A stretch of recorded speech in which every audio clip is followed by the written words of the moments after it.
आज का टॉपिक हमारे पास है फ्रिक्शन। तो कंप्लीट मुकम्मल तौर पर फ्रिक्शन को एक्सप्लेन करने के लिए हमने फ्रिक्शन का टॉपिक मुख्तलिफ पॉइंट्स में, मुख्तलिफ टॉपिक्स में तकसीम किया है। सबसे पहले हमने फ्रिक्शन को डिफाइन करना है। दूसरी बात इसमें जो करनी है वो है माइक्रोस्कोपिक डिस्क्रिप्शन ऑफ सरफेसेस। तीसरी बात हमने नॉर्मल फोर्स की करनी है। चौथी बात टाइप्स ऑफ फ्रिक्शन। पांचवी बात कोएफिशिएंट्स ऑफ फ्रिक्शन। और छठी बात last one graphical interpretation of friction. अगर किसी भी स्टूडेंट ने फ्रिक्शन का जो टॉपिक है वो सही तरीके से कवर करना है और सही तरीके से समझना है तो वो इन टॉपिक्स को उसने देखना है और कंसेप्ट क्लियर करना है। सबसे पहले मैं टू द पॉइंट बात करूंगा। सबसे पहले हम फ्रिक्शन को डिफाइन करते हैं। फ्रिक्शन को हम किस तरह डिफाइन करेंगे? The force that opposes motion between two surfaces in contact is called frictional force. Frictional force ये वो फोर्स होता है जो हमेशा के लिए दो ऑब्जेक्ट्स के दरमियान वाक़या होता है। जब एक ऑब्जेक्ट को दूसरे ऑब्जेक्ट पर घसीटा जाता है और दूसरा ऑब्जेक्ट जो हरकत होता है, यानी एक ऑब्जेक्ट का दूसरे ऑब्जेक्ट पर जो हरकत होता है उसके मुखालिफ सिमत में होता है। हरकत अगर एक सिमत में हो तो ये फोर्स, ये फ्रिक्शनल फोर्स हमेशा के लिए इस हरकत के मुखालिफ सिमत में होगा। दूसरी बात यह है कि फ्रिक्शनल फोर्स हमेशा के लिए कांटेक्ट फोर्स होगा दो सरफेसेस के दरमियान। जिस तरह यहां पे लिखा है the force that opposes motion between two surfaces in contact is called frictional force. और यह भी आप लोगों ने नोट करनी है कि it is the contact force that resist motion, slow down objects and converts kinetic energy into heat energy. हमेशा के लिए जो फ्रिक्शनल फोर्स होता है यह रेजिस्टिव फोर्स है।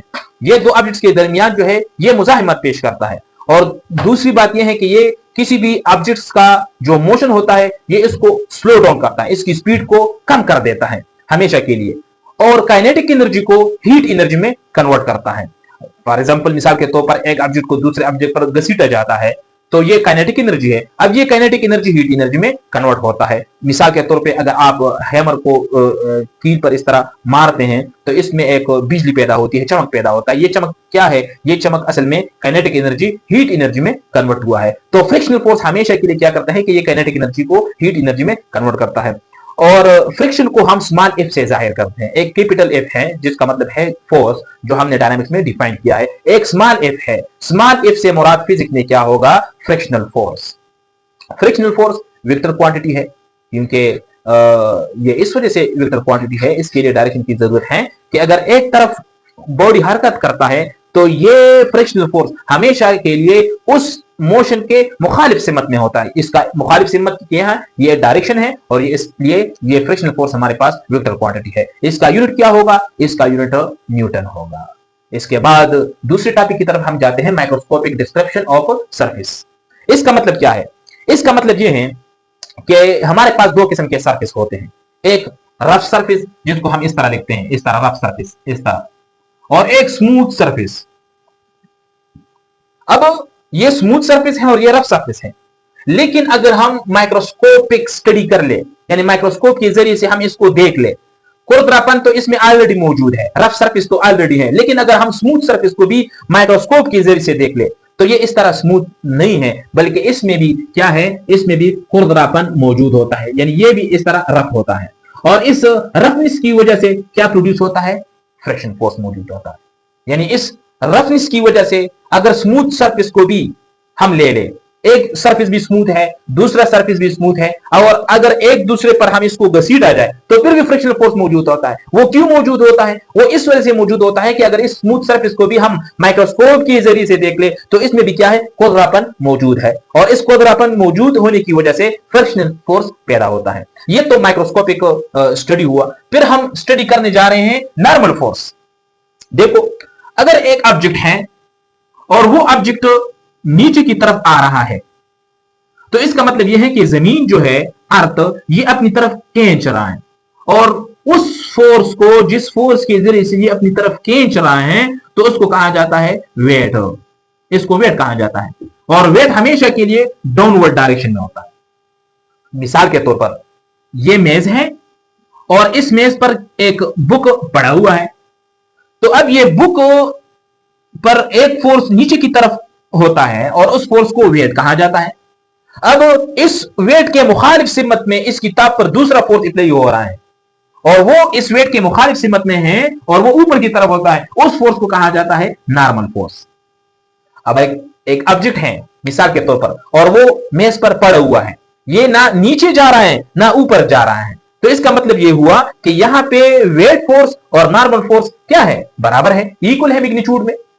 अब अगर एक ऑब्जेक्ट है ये नीचे की तरफ जा रहा है, फॉर एग्जांपल ये मार्कर है नीचे की तरफ जा रहा है, तो इसका मतलब क्या है, इसका मतलब ये है कि इस पर नॉर्मल फोर्स भी है और वेट भी है, लेकिन वेट मैग्नीट्यूड में ज्यादा है, तो इस वजह से ये वेट की डायरेक्शन में जा रहा है। अब यहां पे जो है इस पर इसका वेट भी है लेकिन ये ऊपर की तरफ जा रहा है। अब ये ऊपर की तरफ क्यों जा रहा है, क्योंकि अब यहां पे जो फोर्स अप्लाई हो रही नॉर्मल फोर्स वो मैग्नीट्यूड में ज्यादा है। तो अब क्वेश्चन ये है कि नॉर्मल फोर्स का यहां पे डिस्कशन क्यों जरूरी था। नोट करना है कि जब भी किसी ऑब्जेक्ट पर नॉर्मल फोर्स ज्यादा होगा तो ये फ्रिक्शनल फोर्स ज्यादा होगा, जब नॉर्मल फोर्स कम होगा तो फ्रिक्शनल फोर्स कम होगा। You understand? अच्छा, फिर इसके बाद हमने टाइप्स ऑफ फ्रिक्शन डिस्कस करना है। टाइप्स ऑफ फ्रिक्शन, तो ये नोट करनी है कि हमारे पास दो किस्म के फ्रिक्शनल फोर्स होते हैं, एक को कहा जाता है स्टैटिक फ्रिक्शन और दूसरे को कहा जाता है काइनेटिक फ्रिक्शन। स्टैटिक फ्रिक्शन जो है इसको हम इफ इस से जाहिर करते हैं और काइनेटिक फ्रिक्शन को हम इफ के से जाहिर करते हैं। अब स्टैटिक फ्रिक्शन क्या है, काइनेटिक फ्रिक्शन क्या है, हमने तो पहले बताया कि फ्रिक्शन हमेशा के लिए दो ऑब्जेक्ट्स के दरमियान होगा, दो सिस्टम ऑब्जेक्ट्स हैं उसके दरमियान होगा, अकेला किसी भी ऑब्जेक्ट में फ्रिक्शन नहीं होगा। उस वक्त फ्रिक्शन होगा जब एक ऑब्जेक्ट को दूसरे ऑब्जेक्ट पर घसीटा जाता है।